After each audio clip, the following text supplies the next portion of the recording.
আমাৰ কাৰো লগত মিত্ৰতা নহয়। আমি বাৰ কৈছোঁ আমি একলাই খেলিম। কোনোবা যদি আমাৰ লগত থাকে আমাৰ ক'ব লগা নাই। আমি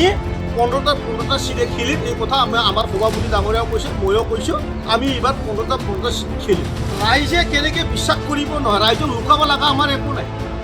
ৰাইজক আজি লুকাব লগা আমাৰ কি আছে? আমি 15টা চিটত 15টাই খেলিম। ৰাইজে আমাক বিশ্বাস লওক নলওক, আমি ৰাইজক কি বিশ্বাস দিম? আজি আমি চিৰাং ডিষ্ট্ৰিক্ট কাজলগাঁৱত আমাৰ যুৱ শাখা আৰু মাইনৰিটি চেলৰ সভাপতি সম্পাদক তেখেতসকলৰ লগত যিহেতু আমি যুৱ শাখাই এটা প্ৰগ্ৰাম লৈছোঁ। এইটোৱে হ'ল চলো BTC পাল্টাই চাচা চাচিৰ বাৰীত যায়। তো আমি এই প্ৰগ্ৰামটো পৰহিলে মানে 3 তাৰিখৰ পৰা কণ্টিনিউৱাছলি আমি চাচা চাচিৰ ঘৰত যোৱাৰ কাৰণে এটা প্ৰগ্ৰাম বনাইছোঁ। আৰু এই প্ৰগ্ৰামত আমাৰ মাইনৰিটি চেলৰ সহায় এই এটা আলোচনা হৈছে। আৰু এই আলোচনাৰ মাধ্যমেৰে আপোনালোকৰ মাধ্যমেৰে কিছুমান কথা আজি আমাৰ BTR বাসী ৰাইজ বা তথা অসমবাসী ৰাইজক এটা কথা জনাবলৈ আমি খুজিছোঁ। এইটোৱে হ'ল যে হাগ্ৰামা ডাঙৰীয়া দেৱে যি 5টা গেৰেণ্টিৰ কথা কৈ আছিলে, এই 5টা গেৰেণ্টি আমি খুব চোকা দৃষ্টিৰে আমি চাই আছিলোঁ যে তেখেতে হয়তো খুব ভাল চিন্তাৰে এই আঁচনিটো লৈছে নেকি। কিন্তু আজি দেখা গ'ল দৰাচলতে এইটো একদম মানে ভুৱা এটা মানে গেৰেণ্টি হয়। এই গেৰেণ্টিটো তেখেতসকলে আচলতে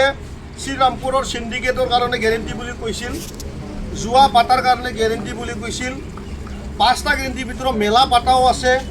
আৰু 4 নম্বৰ আছে চৰকাৰী ধন মিলিজুলি খোৱা। আৰু 5 নম্বৰ আছে মুছলমান আদিবাসীসকলক মানে ৰাতিৰ পৰা ৰাতিয়ে বিক্ৰী কৰি থৈ অহা। তেখেতসকলক 5টা গেৰেণ্টি আমি বুজি পোৱা নাছিলোঁ। কাৰণ যোৱা 2টা দিন ধৰি আমাৰ যি BTR অঞ্চলৰ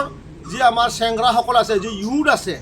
এই ইউথসকলৰ 2 লাখ টকা দিয়া কথাটো আমি প্ৰত্যেকটা সমষ্টিৰে আমি লিষ্টটো আমাৰ হাতত আছে। আমাৰ মোবাইলত পূৰা লিষ্টটো ৰেডি আছে। আৰু এই মোবাইলত মানে এই যোনটো মানে PDF-ৰ যি আমি লিষ্ট পাইছোঁ, ইয়াত মানে এটা ঘৰৰে সকলোৰে মানে 5টা 6টা কৰি আছে। ভায়কৰো আছে, তাৰ বোৱাৰীজনৰো আছে। আৰু মানে মুখেৰে কৈ শেষ নকৰিব, মানে ফেমিলিৰ এটা বান্ধোনতে তেখেতসকলে মানে এই 2 লাখ টকাটো বিতৰণ কৰি লৈছে। আৰু কোনো মানুহে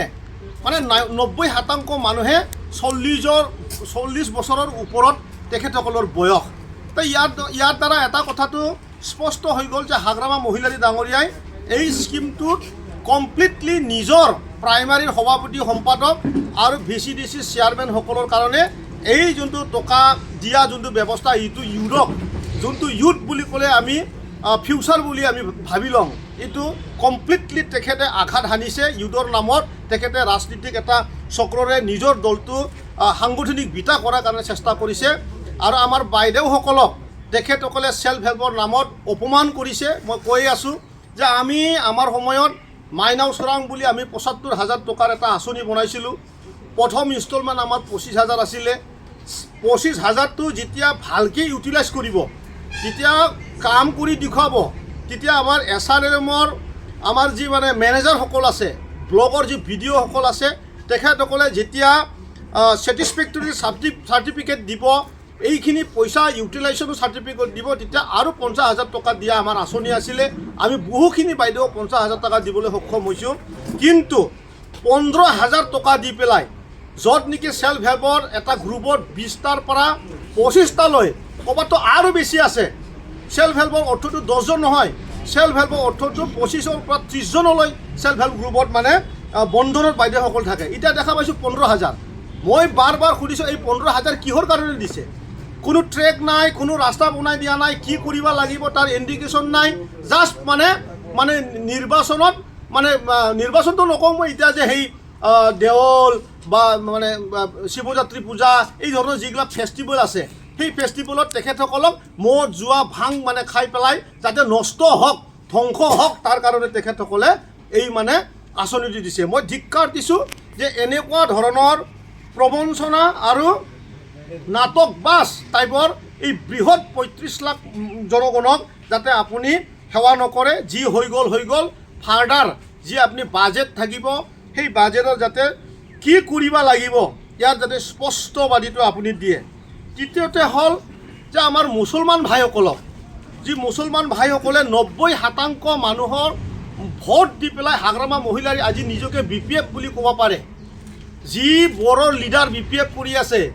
এই বড়ো লিডাৰ BPF কৰাবিলাকে মুছলমানৰ 4 লাখ ভোট আদিবাসীৰ 1 লাখ ভোট পাই পেলাই বুকুত ঘুপ ঘুপ মাৰি পেলাই যোনে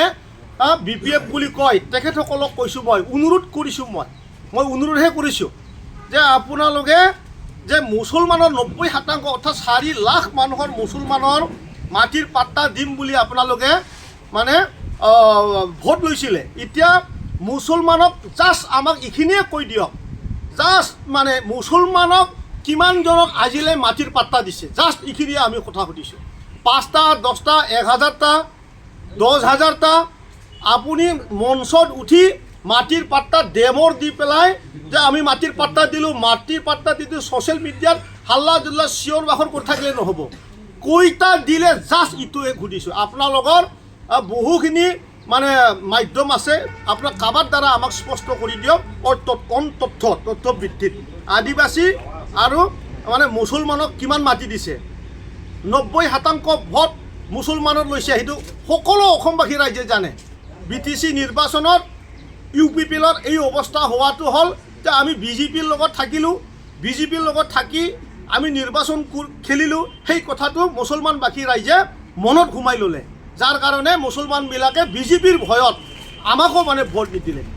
নিদিলে আমি একো বেয়া নাপাওঁ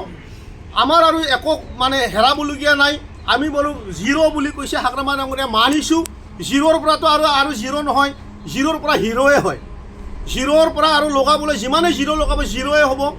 কালি যদি 0ৰ আগত 1 লগাই দিওঁ আমি কিন্তু 10 হৈ যাম গতিকে এই দিনবিলাক আহি আছে এদিন আমাৰো 10 হ'ব আমি এই আশাত আছোঁ কথাটো হ'ল যে হাগ্ৰামা মহিলাৰী ডাঙৰীয়াই যি চৰকাৰ চলাই আছে এইটো ভুৱা চৰকাৰ একেবাৰে ঠগবাজ চৰকাৰ এই কাৰণে আমাৰ বিটিআৰ বাসীক আপুনি যাতে অনাগত সময়ত ঠিক সতীৰ্থ মানে ঠিক সিদ্ধান্তৰে যাতে বিটিআৰখন চলায় তাৰ মই আপোনাক আহ্বান কৰিছোঁ ধন্যবাদ আপোনালোকে এইবাৰ মাইনৰিটিৰ মাজত কি ইছ্যু লৈ পেলাই সোমাব আমাৰ মাইনৰিটিৰ মাজত আগৰ পৰাই কৈছোঁ আমি যে UPPL শান্তিপ্ৰিয় এটা পাৰ্টি আৰু মাইনৰিটি সমাজে এই সময়ত যেনেকুৱা নিৰস মানে লাজ আৰু ভয় আতংক নিজৰ পৰিচয় দিবলৈ ভয় খায় নিজৰ টুপি পিন্ধি পেলাই মাইনৰিটিবিলাকে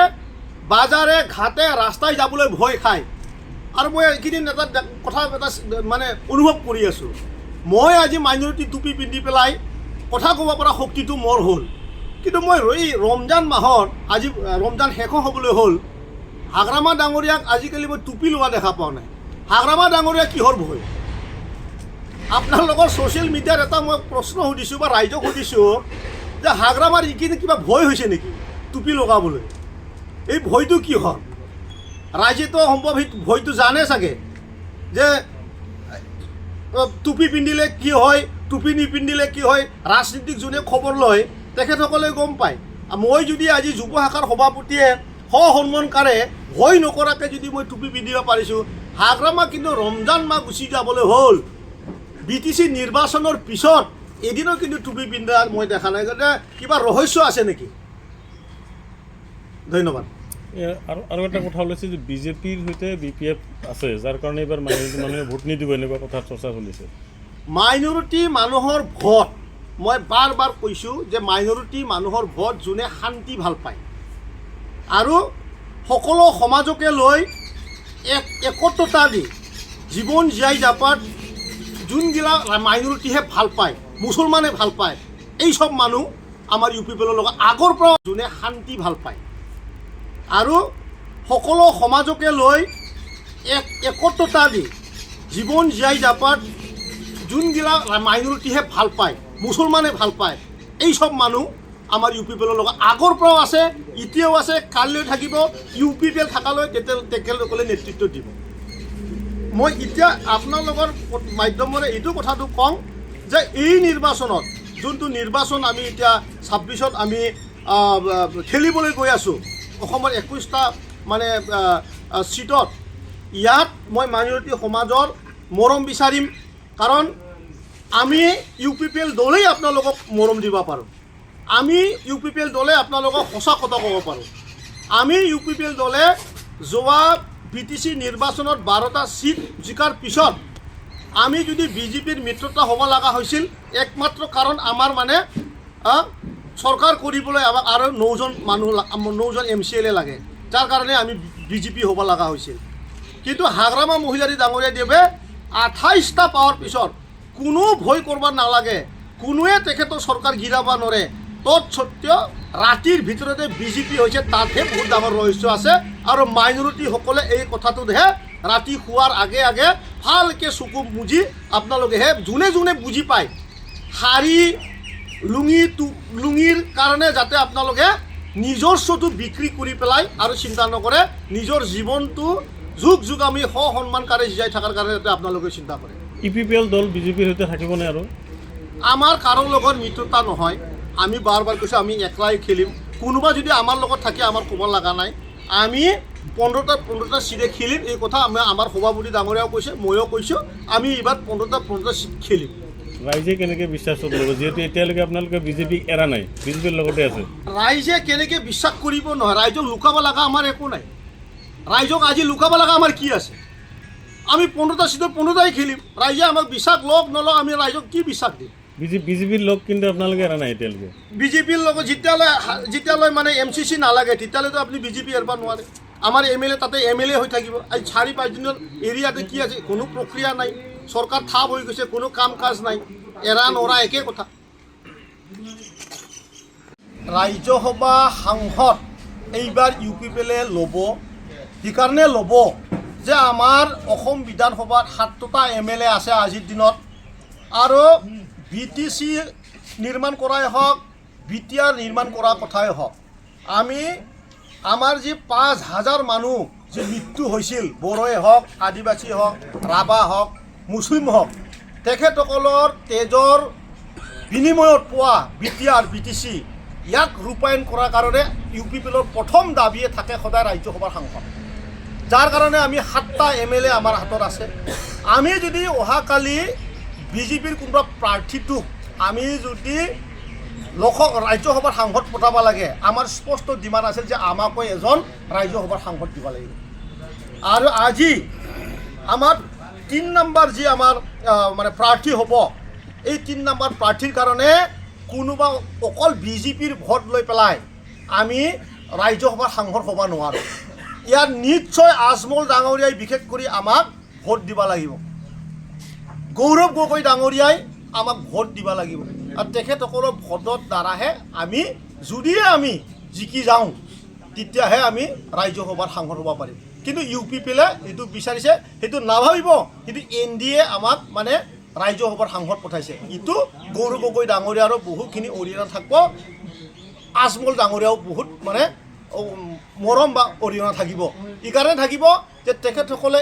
এসময়ত আমাৰ UPPLৰ লগত ক'ৰবাত নহয় ক'ৰবাত আমাৰ ভাল সম্বন্ধ আছে আজিও আছে ধুনীয়াকৈ আমাৰ কথা বাৰ্তাও চলি আছে ধন্যবাদ